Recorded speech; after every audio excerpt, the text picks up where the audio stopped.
Just this week, thousands of girls across Afghanistan arrived at secondary school. It's promised by the Taliban they could begin their studies. I mean, school started on Wednesday. This for the first time since the August takeover. But Taliban officials turned all of the girls away. Take a look at the reaction.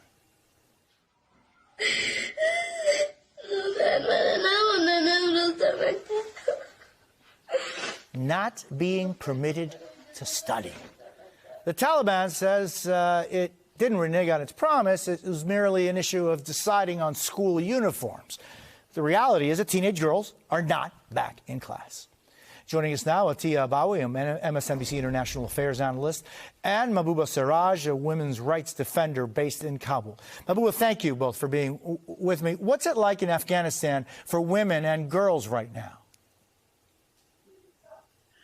Well, right now, it's a very difficult time in Afghanistan for women and girls because they have been promised one thing that they have been waiting for the past 7 months, and their whole hope and aspirations for going to school, it just, was taken away in a matter of half an hour. They actually went to school around 6:30, 7 o'clock in the morning. And around 8 o'clock, they were told that the schools are closed again and they should go home. So that was the length of their whole hope and what they were waiting for all of these 7 months. The schools are closed again for the girls of Afghanistan. Mahbouba, I mean, school was set to start on Wednesday, just a couple of days ago. Are they still closed for girls? Yes, they are. This Friday? They are. The schools are closed. The schools are closed. They didn't open. They did not open it that day, and they didn't open it the day after. And then after that, it was Friday, which is today. So, tomorrow is the beginning of the week, but we haven't heard anything. And I don't think they're going to open it tomorrow. So here we are.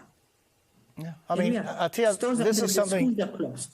Yeah, and Atiya, I mean, you and I have spoken about this, and it just breaks your heart to see the reality. This is something that almost could have been expected. Atiya? I will say that it doesn't necessarily come as a big surprise that the Taliban have done this. I think that the shock here was more so that they were told to go. The girls showed up to their schools and then they were turned away. If anything, this shows how fractured and inept the Taliban government really are. You had the Minister of Education telling these girls to go to school. And then you had a veto from someone above him telling those girls to go home as soon as they showed up. So this shows many things, including the fact that the Taliban have not changed. This isn't the Taliban 2.0 that everyone has been trying to imply that they are. And second, this shows that the Taliban leadership is completely fractured. There is no real governmental control that they want to allude to. It shows that they're divided within themselves. And if anything, this is going to be terrible, completely terrible for the Afghan people. This is not necessarily a great thing that the Taliban government cannot function, because if anything, this means much more pain and agony for the Afghan people.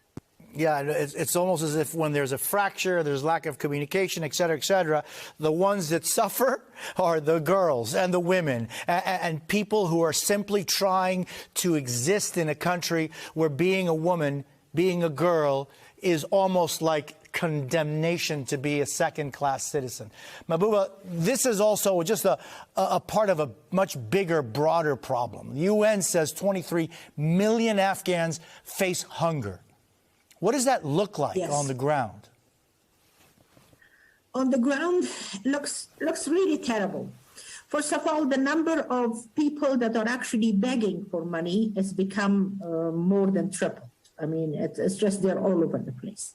In front of all of the bake shops, where they're baking the bread, there used to be maybe one or two, sometimes a woman sitting there, which actually towards the in part of the last government, you would not even see one or two people there, but sometimes you would. Now there is a line of about 15 to 20 women in front of each one of those shops, that they're sitting on the ground and waiting for the people, when they do buy their own bread, to buy one for them, for these women to take it home. So this is like in the same way, the number of women that they are coming to me every day, to help them and give them money and that I get from donations from other people that they send money to me and I distribute it to them. It's unbelievable. And these women are not all of them uneducated women.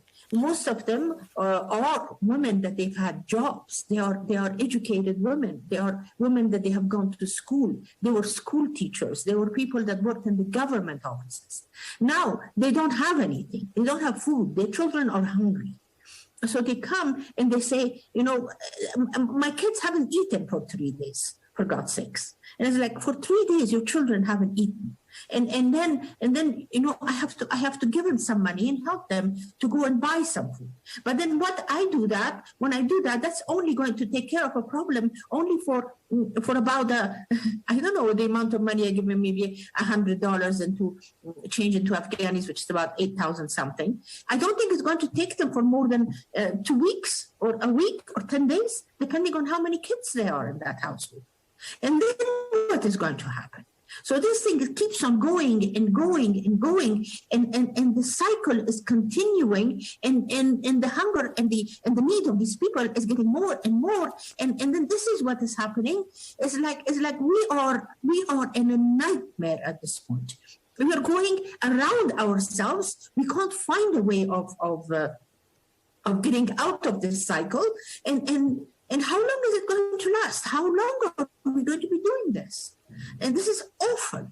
And then the Taliban are reneging on their promise to the world, and that makes the world very angry. And I don't blame them, because what happens, trust is gone. Nobody trusts the Taliban. We don't trust them anymore. How can I trust the government that the first thing that they promised for 7 months they kept it, and they're not keeping their promise? And then they're saying that, there are some glitches here and there, and we're going to take care of it. For God's sakes, couldn't you take care of the glitches for the past 7 months? Mahbouba Seraj and Atiya Alwawi, thank you very much for being with me.